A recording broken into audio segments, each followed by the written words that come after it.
오늘 하나님께서 우리에게 주신 말씀은 누가복음 17장 11절에서 21절 말씀입니다. 누가복음 17장 11절에서 21절 말씀입니다. 제가 가진 성경으로는 신약성경 99페이지에 있습니다. 하나님께서 주신 말씀을 저와 여러분이 교독하도록 하겠습니다. 예수께서 예루살렘으로 가시는 길에 사마리아와 갈릴리 사이로 지나가시게 됐습니다.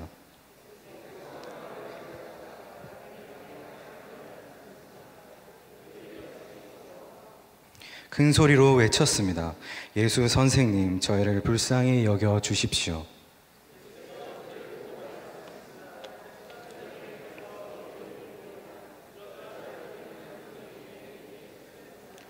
그들 중 한 사람은 자기 병이 나은 것을 보고 큰 소리로 하나님께 영광을 돌리며 돌아왔습니다.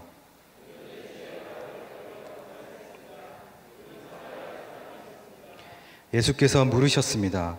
10명이 깨끗해지지 않았느냐? 그런데 9명은 어디에 있느냐?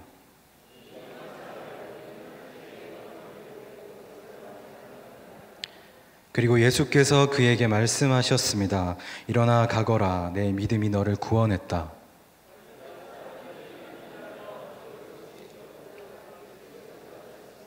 함께 읽겠습니다. 또한 보라 여기에 있다, 보라 저기에 있다 하고 말할 수도 없다. 하나님 나라는 너희 안에 있기 때문이다. 아멘.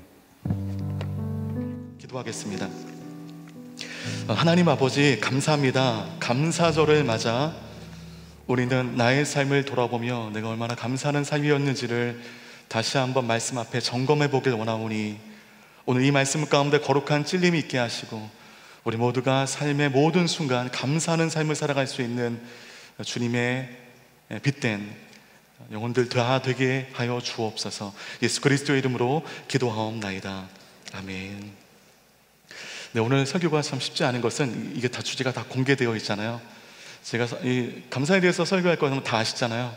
한번 얘기해 봐라, 그런 마음으로 들으시는 분들이 많아서 굉장히 부담스러운데, 여러분, 그 치유와 기적이 일어나기 위해서는 조건이 있습니다. 기적을 바라시는 분들이 계실 텐데, 치유가 되셔야 될 분들이 계실 텐데, 일단 고치는 자의 능력이 있어야 됩니다. 그리고 고침받는 자의 믿음이 있어야 됩니다. 고치는 자의 능력과 고침받는 자의 믿음이 만나는 그 접점에서 치유와 기적이 일어나는 것입니다. 오늘 그 치유의 아주 놀라운 사건이 나오는데, 예수님이 고치신 질병은 놀랍게도 나병이었습니다. 문둥병으로 많이 알려져 있고요, 현재 의학에서는 한센시병으로 호칭되고 있는 매우 심각한 질병입니다. 성경에서 나병 환자를 고치시는 장면이 왕왕 나오는데, 이 치명적인 질병이 생각보다 자주 언급되는 이유는, 이 나병이라고 하는 질병은 그 당시 하나님의 백성들의 쇠락한 영적 상태를 보여주는 질병이었기 때문입니다. 나병의 그 대표적 증세가 무엇이냐면, 일단 이 몸에 감각이 없습니다.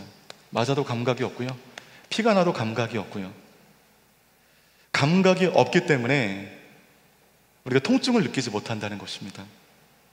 그래서 나병 환자는 점점 사라져버리는 이 감각, 사지를 부여잡고 하나님 제발 제게 고통을 주십시오라고 기도한다는 것이죠. 우리는 고통이 없길 바라는데 고통을 원하는 사람들도 있다는 것입니다. 그러니까 여러분, 이스라엘 백성들이 마찬가지였습니다. 죄로 인해 하나님과 단절이 되고, 그러므로 하나님과 분리되어 있는데 하나님과 분리된 고통을 모르는 겁니다. 내가 완전히 죄악 가운데 있는데 하나님과 떨어져 있는 고통을 우리가 알지 못하는 것입니다. 고통을 알지 못한 채 그냥 종교적인 활동을 늘 합니다. 예배를 드리고 기도를 하고 늘 하지만 나는 하나님과 분리되어 있거든요. 그 통증, 영적인 통증을 우리가 모르는 것입니다. 그 당시 이스라엘 백성들과 이 나병 환자의 현실이 너무 비슷했다는 것입니다. 그래서 예수님께서 가장 많이 고치신 환자 가운데 한 명이 나병이었습니다. 그것 자체가 큰 메시지가 있는 것입니다. 그러면 11절 말씀 같이 한번 읽어보겠습니다. 시작. 예수께서 예루살렘으로 가시는 길에 사마리아와 갈릴리 사이로 지나가시게 됐습니다. 오늘 예수님께서 예루살렘을 향해서 가고 계셨습니다. 예루살렘은 어떤 곳인가? 성전이 있었던 곳이고요, 그로 인해 하나님의 임재가 상징되어지는 예배가 존재했던 곳입니다. 예루살렘으로 올라간다라고 그런 의미는 내가 예배한다, 하나님의 임재 앞으로 나아간다, 그런 영적인 의미가 있습니다. 그 하나님의 임재의 장소인 예루살렘으로 올라가는 길에 말씀을 주의 깊게 보시면 지금 어디 도시와 어디 도시 그 사이를 통과하여 예루살렘으로 가고 있습니다. 어디입니까? 갈릴리와 사마리아. 갈릴리와 사마리아 그 접경 지역의 길을 통해서 하나님은 하나님의 임재의 장소인 예루살렘으로 지금 올라가고 있는 것입니다. 때문에 우리는 이 말씀을 볼 때 목적지인 예루살렘보다 사마리아와 갈릴리라고 하는 이 지명에 조금 더 집중을 해야 됩니다. 갈릴리는 당시 사람들이 멸시받는 가난한 촌동네였습니다. 여러분, 어떤 영화에 나오는 한 구절이 기억이 나는데, 야, 내가 돈이 없지 가오가 없냐. 가난했지만 이 사람들은 굉장히 정의가 넘치는 사람이었고요, 히브리 민족을 너무너무 사랑하는 사람들이었습니다. 그래서 민중봉기가 많이 일어나는 곳이 갈릴리였습니다. 가난한 사람이었고 멸시받는 곳이었지만 민족을 사랑하는 마음, 그 마음으로 살아갔던 사람들이 있었던 곳 때문에 그 당시에 통치했던 로마 입장에서는 진짜 골치 아픈 곳이 갈릴리였습니다. 가난하죠? 뭐 세금에 도움이 안 돼요. 말은 안 들어요. 자꾸 봉기말을 일으킵니다. 골치 아픈 동네였습니다. 그 말씀 아시죠? 나사렛에서 무슨 선한 것이 나올 수 있느냐. 이 한마디에 담겨져 있는 나사렛의 도시적인 위치의 의미를 알 수가 있는데, 이 나사렛이 있는 그 큰 행정구역이 갈릴리였습니다. 그러니까 쉽게 얘기하면 나사렛을 용산구라고 한다면 갈릴리는 서울특별시 정도가 되겠죠. 너무나 낙후한 지역이었고 너무나 가난한 지역이었기 때문에 이런 지역에서 인물이 나올 수가 없다라고 하는 그런 의미인 것입니다. 여기에 또 하나의 지역이 등장하는데 조금 더 심각한 지역인데요, 사마리아라고 하는 지역입니다. 여러분은 대개 이 사마리아 지역의 역사적인 내막을 여러분들 익히 아실 것입니다. 북왕국이 아수르에 의해서 멸망하게 되죠. 아수르에서 멸망당한 북이스라엘의 수도가 사마리아였습니다. 이때 아수르가 이 북이스라엘을 멸망시키고 이제 포로가 되었죠. 이 포로 정책 하나를 단행하게 되는데 그건 혼혈 정책이었습니다. 아수르 사람들과 사마리아 사람들, 히브리 민족의 피와 살을 섞어버린 것입니다. 아수르 유대인의 흔적을 없애기 위한 제가 보기에는 매우 악의적인 정책이었습니다. 그 혼혈 정책으로 인해서 사마리아에 아수르 사람이 대거 이동하게 되었고, 또 사마리아에 있었던 사람들이 또 많은 부분 아수르로 이주하게 되었습니다. 그러다 보니까 이 사마리아에 있는 사람들은 아수르 사람들과 피와 살이 섞일 수밖에 없었습니다. 여러분 아시잖아요. 이방인들을 상종하지 않는 종교적 전통적 입장을 고수하는 이 유대인들에게 여러분 이 현실은 매우 참담한 현실이었습니다.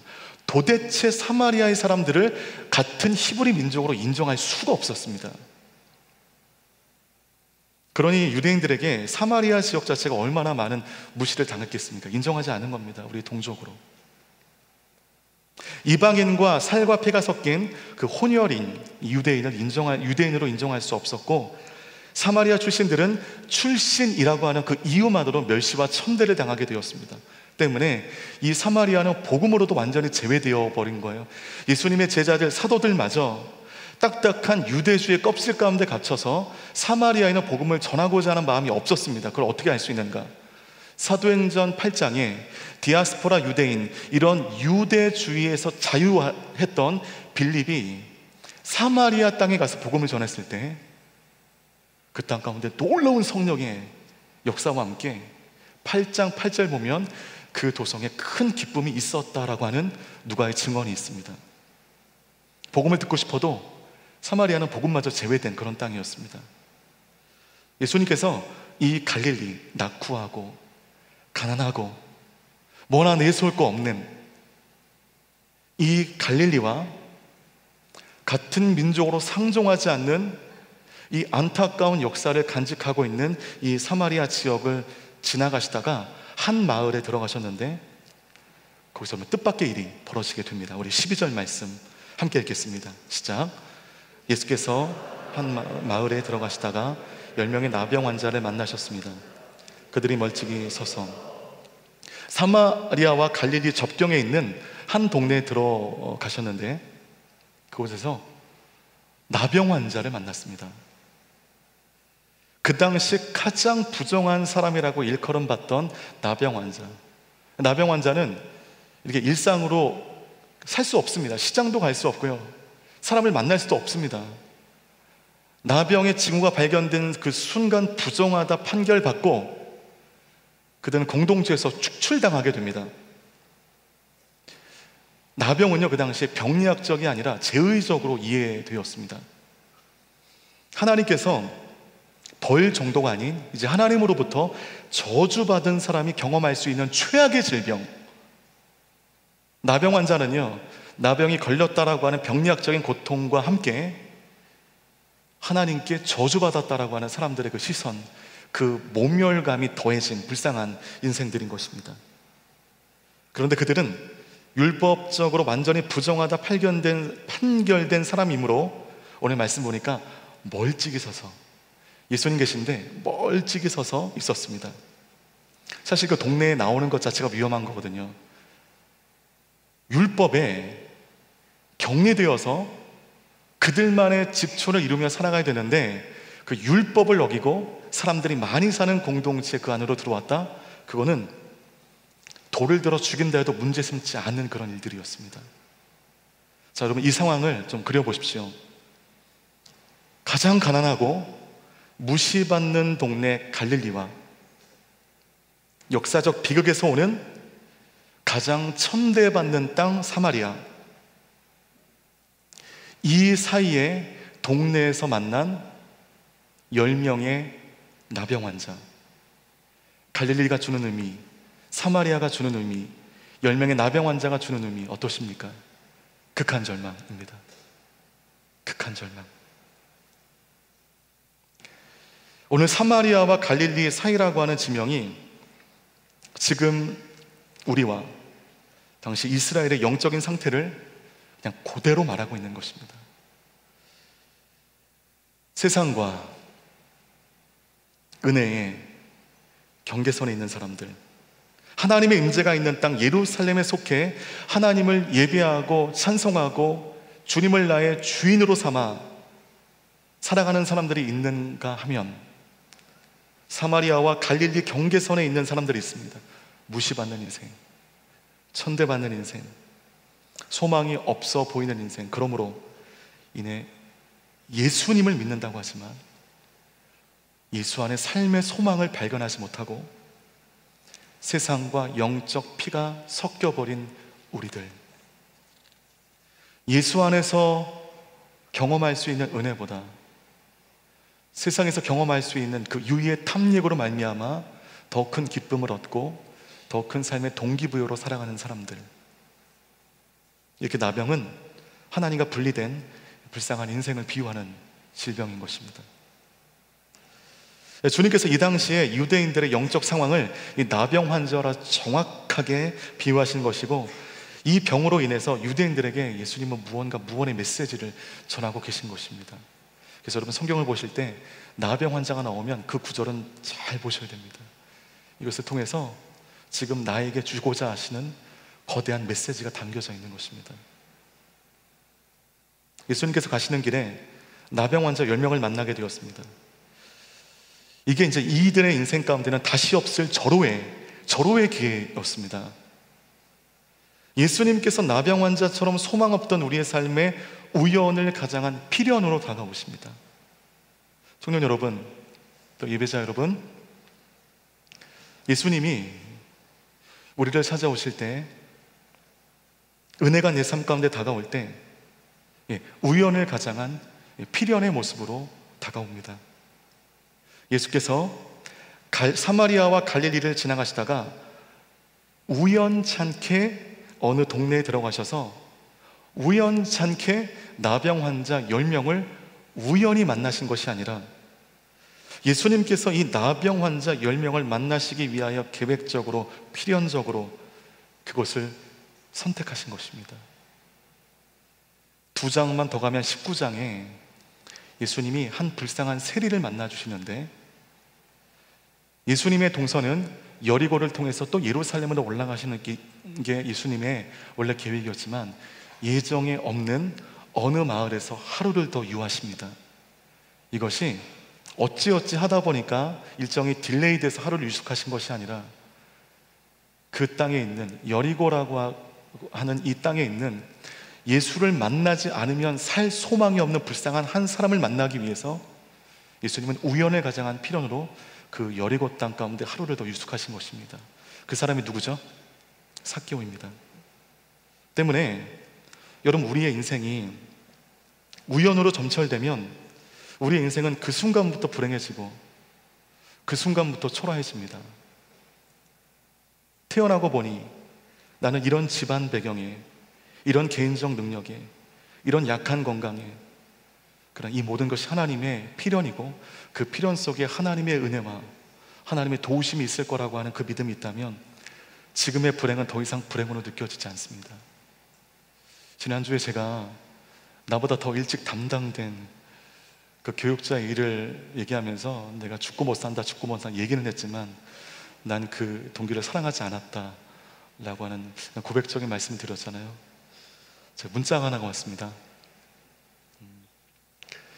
몇 년간 참 지독한 영적 침체에 빠져있던 청년인데 그 얘기를 듣고 아이가 왜 이렇게 침체에 빠졌는지를 돌아보게 되니까 3년 전 너무너무 친한 친구의 결혼식, 그 순간부터 자기는 걷잡을 수 없는 영적 침체에 빠졌다는 것입니다. 축하해 줄 수가 없었다는 거죠. 그 친구의 비교해서 나를 보니까 내가 너무 초라하고 나를 이처럼 초라하게 만드신 하나님이 원망스럽고 전화를 걸었다는 것입니다. 미안하다 했다는 것입니다. 참 훌륭해요. 이렇게 설교를 듣고 거기에 거룩한 찔림을 받고 바른 길로 가기 위해서, 여러분, 그게 오랜만에 그 친구의 전화에 사과한다는 게 쉬운 일이 아니잖아요. 그런 이야기를 들으면 우리 요셉 청년들 참 대단한 것 같고 이렇게 진지하게 설교를 들어주니 진짜 열심히 설교 준비해야겠다, 그런 생각을 합니다. 하나님의 필연임을 모든 상황이 여겨질 수 있다면 여러분, 불행이다 여겨지는 모든 것들이 더 이상 불행이 아닙니다. 하나님의 경륜을 믿게 되면서 그 모든 것 속에 소망의 기운이 싹 트는 것입니다. 추수감사절을 보내고 있지만 감사절을 보내는 마음이 참 무거운 것이, 요즘 우리 공동체 안에 아픈 사람들이 많고 내가 아니면 가족이 이렇게 아픈 사람들이 많아요. 되게 심각하게 아픈 분들이 많이 있습니다. 이번 주에도 제가 병원을 얼마나 다녔는지 모르겠습니다. 조금 안타까워요. 제가 좀 치유의 능력이 막 있어서 손만 대면 다 일어나고 그러면 얼마나 좋겠냐, 난 지금 이제까지 뭐 했냐 하는 그런 마음이 듭니다. 그렇게 투병하시는 분들을 보면. 아마 여러분들도 감사절 지내지만 감사절이 마음으로 와닿지 않을 만큼 여러 가지 불행이다 싶은 일들이 되게 많을 것입니다.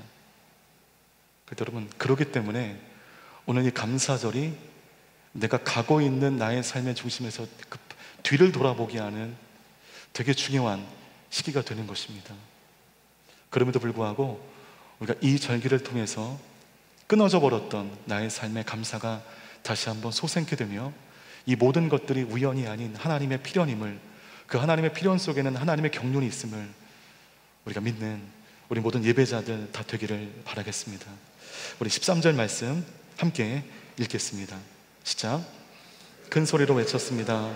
예수 선생님, 저희를 불쌍히 여겨주십시오. 예수 선생님, 여러분이라면 뭐라고 외치겠습니까? 주여, 주여, 나의 주여. 근데 여러분, 10명의 이 나병 환자들은 예수 선생님이라고 호칭합니다. 당연합니다. 이 나병 환자들은 예수님을 가슴으로 믿거나 그분을 따랐던 인생이 아닌 이 예수님의 정보만을 들었던 사람입니다. 이분 용하시더라, 이분 만나면 뭔가 일이 있다더라, 근데 이분이 지금 이쪽으로 오신다더라, 이분을 만나봐야겠다. 정보로 인한 호기심, 그 마음에 예수 선생님이라고 호칭을 부릅니다. 예수님을 선생님으로 부르면서 기가 막힌 기도를 하는데요, 나를 불쌍히 여겨달라 기도합니다. 신약 성경 속에서 항상 기적을 불러일으켰던 기도문입니다. 나를 불쌍히 여겨 주옵소서. 나를 불쌍히 여겨달라는 안진뱅이가 일어났고, 나를 불쌍히 여겨달라고 했던 시각장애인이 눈을 뜨게 되었습니다. 항상 기적이 있어 왔습니다. 오늘 그들이 그것을 습득하여 교육받아서 얘기하는지 모르겠지만, 그들이 마음을 다해서 예수 선생님 호칭 이후에 나를 불쌍히 여겨달라는 진짜 최고의 기도문을 하나님께 드리게 됩니다. 100점짜리 기도였습니다. 그러면서 그들은 찾아온 기회를 꽉 붙잡습니다. 그런데 우리 예수님께서 이상한 말씀을 하시죠. 우리 14절 말씀 함께 읽겠습니다. 시작. 예수께서 그들을 보고 말씀하셨습니다. 그들은 가는 도중에 몸이 깨끗해졌습니다. 제사장에 가서 지금 너의 몸을 보여라. 현재 명확하게 고침을 받았습니까? 안 받았습니까? 고침 안 받았어요. 그냥 이 자리에서 그냥 고쳐주시면 되잖아요. 이 자리에서 고쳐주시면 이 얼마나 영광입니까? 얼마나 많은 사람들이 충격을 받겠습니까? 그런데 고쳐주시지는 않으시고 제사장에게 몸을 보이라고 말씀하십니다. 우리는 얼마 전 생명의 삶 레위기 묵상했었죠. 레위기를 묵상하신 분들은 이 배경을 어느 정도 이해할 것입니다. 나병은 병리학적이 아닌 제의적으로 이해했습니다. 그래서 의사가 그 몸을 판단하지 않고 제사장이 판단했습니다. 제사장이 보고 나병의 징후가 맞다고 한다면 제사장이 부정하다 일컫는 그 순간 이 사람은 격리되는 것입니다. 오늘부터 얼굴에 이상한 뾰루지가 나거나 피부적으로 뭔가 문제가 있으신 분들은 저에게 오십시오. 제가 보고 부정한지 안 부정한지를 판단하도록 하겠습니다. 네, 농담입니다. 네. 그런데 이 치료가 잘 되어서 모든 나병의 징후가 사라졌을 때, 좋은 일이죠. 이때 본인의 임의대로 공동체로 복귀해서는 절대로 안 됩니다.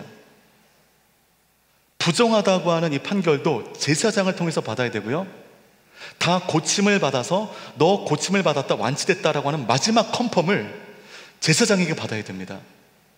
그리고 제사장이 다 낫네, 컨펌 하면 그때서야 다시 공동체로 돌아올 수 있는 것입니다. 그런데 지금 예수님께서는 아직 낫지 않은 상태에서 제사장에게 그냥 보내신 것입니다. 낫지 않은 상태에서 예수님의 말씀 가운데 순종하여 제사장을 찾아가다가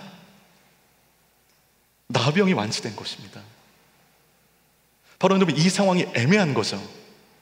이 예수님이 고치신 것 같은데 명확하게 고치신 것은 또 아니고, 손을 대신 것도 아니고, 기도를 해주신 것도 아니고, 애매한 겁니다.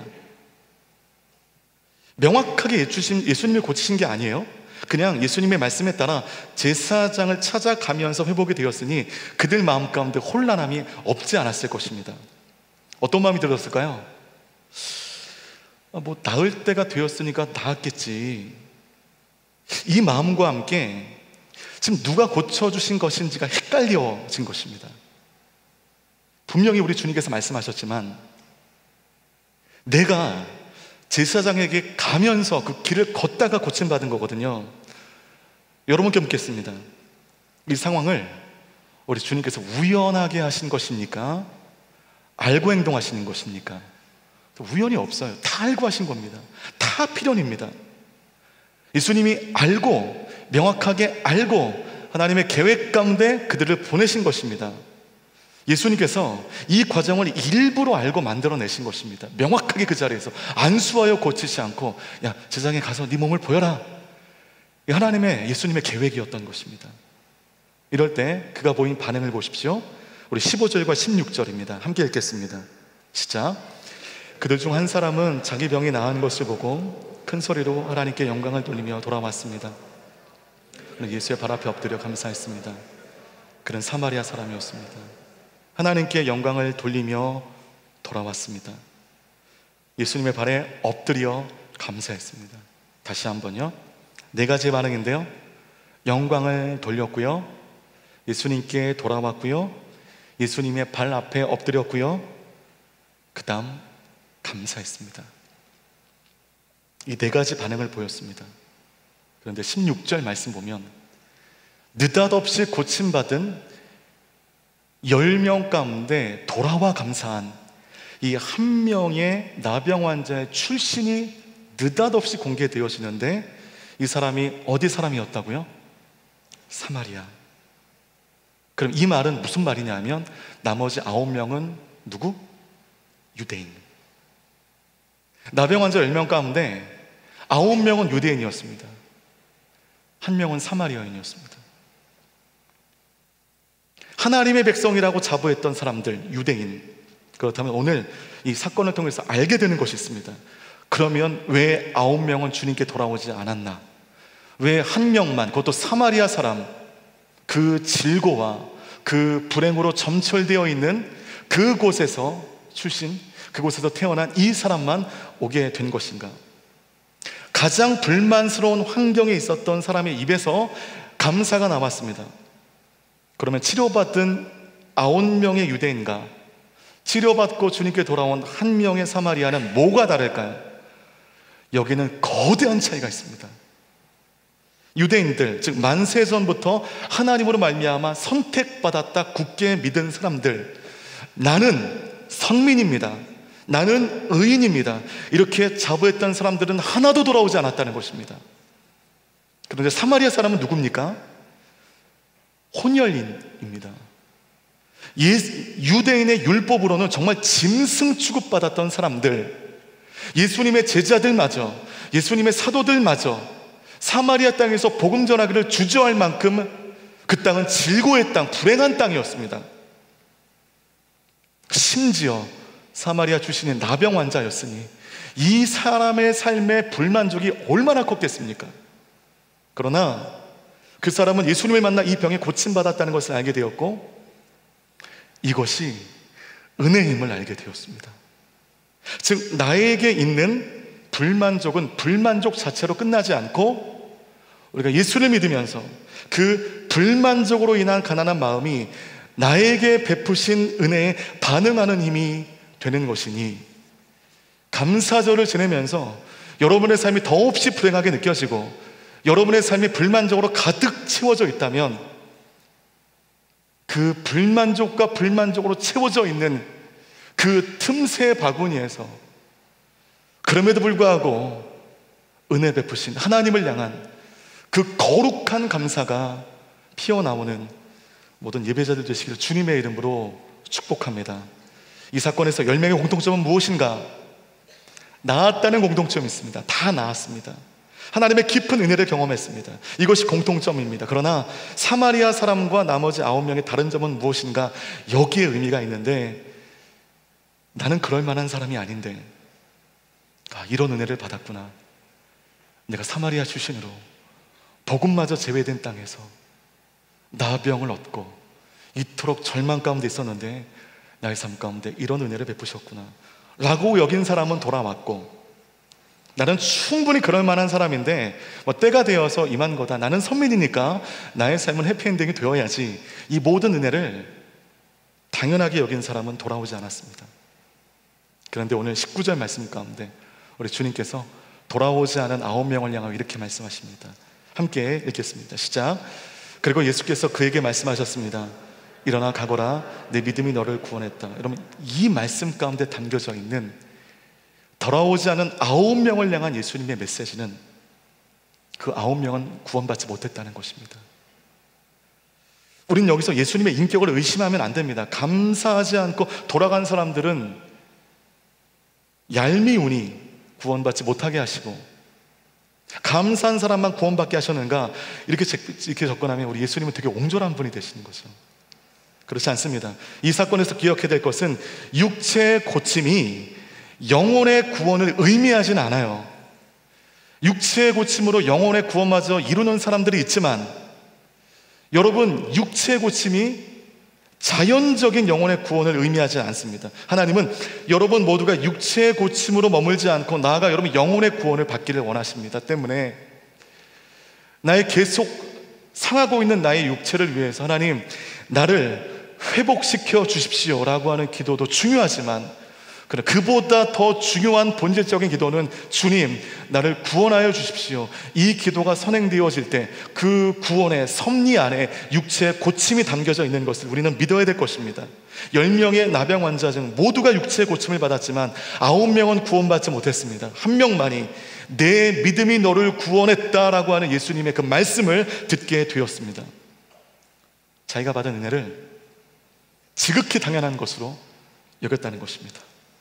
나에게 임한 은혜를 당연한 것으로, 나에게 임한 은혜를 내 공로로 인한 응당 내가 누려야 할 그 답으로 인식하면 그것이 우리의 구원의 문제마저 흔들 수 있다는 것을 꼭 기억하셔야 됩니다. 그 한 명의 사마리아 사람이라고 표현했던 이 말씀 속에 유대인들이 알았던 당시 영혼의 증세가 그대로 담겨져 있습니다.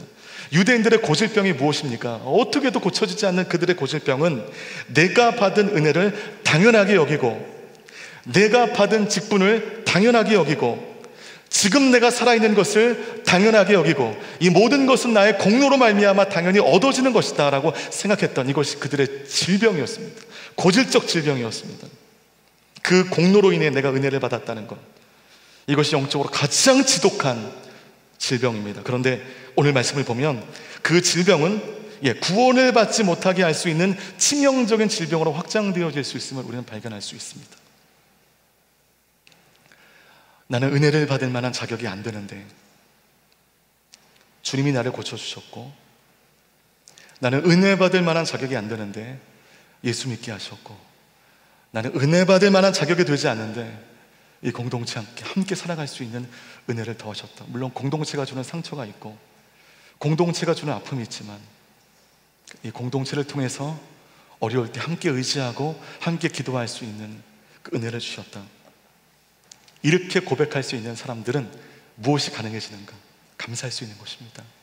감사가 우격다짐으로 되는 게 아닙니다.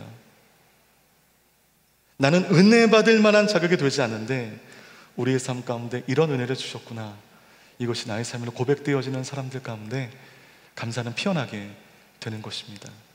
우리 마지막으로 우리 20절과 21절 말씀 함께 읽겠습니다. 시작. 바리새파 사람들이 하나님 나라가 언제 올지를 물어보자 예수께서 대답하셨습니다. 하나님 나라는 눈으로 볼 수 있는 모습으로 오지 않는다. 또한 보라 여기에 있다, 보라 저기에 있다 하고 말할 수도 없다. 하나님 나라는 너희 안에 있기 때문이다. 이렇게 돌아가 버린 나병 환자 9명의 사건 이후에 하나님의 나라에 대한 예수님의 말씀이, 하나님의 나라에 대한 바리새인과 예수님의 대화가 되게 공교롭게 느껴져요. 단락이 나누어지는 부분이거든요. 무리하게 전에 있는 사건을 끌고 와서는 안 됩니다. 저는 이 나병 환자의 사건과 오늘 20절, 21절에 나와 있는 하나님 나라에 대한 예수님의 그 말씀을 들으면서 그 사건이 이어진다는 그런 느낌을 받았습니다. 이건 신학적인 것은 아닙니다. 어쩌면 하나님께서 나병 환자 10명의 이야기에 빗대 하나님의 나라를 우리 가운데 설명하고 싶은 것이 아닌가 하는 생각을 해보게 되었습니다. 하나님의 나라는 어디에 임하는가? 이 바리새파 사람들은요, 이 하나님의 나라를 공간적으로 이해했고 통치적으로, 정치적으로 이해했습니다. 이 하나님의 나라는 어디에 있으며 그 통치자는 누구인가? 그것이 그들의 가장 알고 싶은 것이었습니다. 그런데 이 하나님의 나라는 공간적인 의미, 통치의 의미가 아닙니다. 10명의 나병 환자의 이 강력한 이야기를 통하여 우리에게 주시는 하나님의 나라는 감사 속에 세워져 가는 하나님께서 통치하시는 나라라는 것입니다. 감사가 있는 곳에 하나님의 나라가 임하고, 감사가 상실된 곳에 하나님의 나라가 사라지고, 나는 은혜 받을 만한 자격이 되지 않는데 그런 우리의 삶에 주님이 은혜를 주셨다라고 고백하는 삶 가운데 하나님의 나라가 임하고, 나의 공로로 내가 택한 사람이기 때문에 응당 누려야 하는 은혜로 여기는 사람들 가운데 하나님의 나라는 사라지는 것입니다. 나는 은혜 받을 만한 자격이 되지 않는데 그런 나를 세우신 하나님, 그런 나를 살게 하시고 호흡하게 하신 하나님, 사랑받게 하시고 사랑하게 하신 하나님, 바로 그곳에 하나님의 나라가 임하고, 그 하나님의 나라의 임함의 증거는 감사입니다. 감사절을 지내면서 어떤 감사의 제목들이 있으십니까? 속이 꽉 막힌 것 같은 불행과 어려움 속에 이 추수감사주의를 위태위태하게 보내신다면 어쩌면 우리는 감사할 수 있는 최고의 타이밍을 맞은 것일 수 있습니다. 감사는 감사할 만한 환경이 되어서 감사하는 것은 누구나 할 수 있습니다. 감사할 수 없는 상황인데 돌아보니까 나는 은혜 받을 만한 자격이 되지 않는데 하나님께서 너무나 많은 은혜를 주셨구나 고백되어지는 사람들의 삶 가운데 이 감사는 고백될 것입니다. 하나님께서 요셉 공동체라고 하는 이 귀한 공동체에 3년 전에 불러주셨고 여러분을 책임지고 섬길 수 있는 이 은혜를 주셨습니다. 제가 이제 3년을 지나가면서 죄송해요, 제가 순간순간 매너리즘이 좀 있었습니다. 이 말씀 준비하면서 와, 이 훌륭한 공동체 담당 교육자로 보내주신 게 이게 얼마나 큰 은혜인데, 나는 이 요셉에 올 수 있는 자격이 되지 않는데, 요셉에 담당하여 섬길 수 있는 자격이 되지 않는데, 야, 이 하나님의 은혜로 나를 여기 보내주 횡재를 누리게 하셨구나. 그 마음이 다시 한번 내 마음 가운데 고백되어지니까 다시 막 살아나는 것 같아요. 이렇게 얘기하면 뭐 어디 가십니까? 어디 안 가요. 그냥 어디 안 가고요. 제가 요즘에 다시 한번 하나님 앞에 그 마음이 새로워지는 그런 과정이었던 것 같습니다. 감사들 지내면서 우리 모두를 그 일상 속에 서게 하신 하나님, 어려움과 고통이 있지만 그럼에도 불구하고 숨쉬게 하셨고 하나님의 은혜 안에 서게 하신 하나님, 그 은혜에 대한 온전한 감사가 우리 삶 가운데 있게 되기를 바라겠습니다. 이제 함께 좀 기도하며 나갈 때 우리 감사 기도하는데 그 자리에 앉아서 기도할 수는 없을 것 같아요. 그 자리에 모두 다 일어나 주시고, 여러분의 고통, 여러분의 불행이 뭔지는 몰라요. 있다면 지금 감사일수록 최고의 타이밍입니다. 여러분의 그 불행을 다 엎드려 보십시오. 그래, 그 끝에 그럼에도 불구하고 하나님 감사합니다. 나는 은혜 받을 만한 자격이 되지 않는데 나를 예배자로 서주시고 크리스찬으로 서주시고 숨쉬게 하신 하나님 감사합니다. 이 고백이 하나님을 기쁘시게 하실 겁니다. 그 고백 속에 내 영혼의 회복이 살아남이 시작될 줄 믿습니다. 그 은혜를 기억하면서 나의 삶의 감사의 제목을 하나님께 올려드리며 기도하며 나아가겠습니다.